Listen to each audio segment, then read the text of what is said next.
hawsha aad ku jirtaan shaqo maaha waxaad raadinaysaan shaqo maaha waxaad raadinaysaan waxa weeye dalkiinna heybadiisii iyo sharafkiisii inuu soo noqdo dal walba waxaa lagu qiimeeyaa inta ciidan uu leeyahay inta xoog uu leeyahay waxaa lagu qiimeeyaa inta divisions ciidanka divisions uu kala leeyahay inta qaybood uu leeyahay yaa lagu qiimeeyaa dal walba waxaa lagu sharfaa oo lagu soo dhaweeyaa lagu karaameeyaa inta wiilal idinkoo kale ah oo diyaar u ah inay u dhintaan saas waa ogtiin soo maaha dalku hadduusan ciidan lahayn madaxweynihiisu sharaf ma laha dalkana sharaf ma laha laakiin dalka hadduu leeyahay xoog idinkoo kale ah oo diyaara ah inay naftooda u huraan oo ay u dhintaan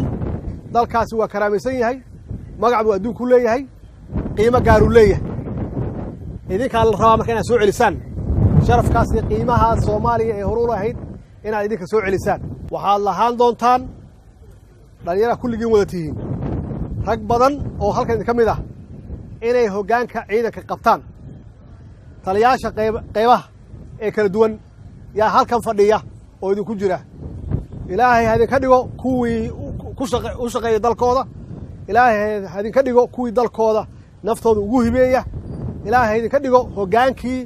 dalkan u lahaan lahaa ilaahay idinka dhigo naftigeeda halkan waxaa iga muuqda dhalinyaro firfircoon oo xoog leh laakiin niyaddooda wanaagsan oo halkan u yimid ma aha shaqo inay naftooda u hibeeyaan dalkooda difaacaan dalkooda iyo dadkoodaba soo saas maaha saas ballan ilaahay ma noo tahay dalkan annagaa iska leh inaan cadow ka ceshanno hadduu yahay cadow dibadeed iyo cadow gudaha labadaba diyaar buu tihiin dalkan yaa iska leh waa u dhimanaysaan soo maaha dhiiggiina waa u qubaysaan waa mahadsan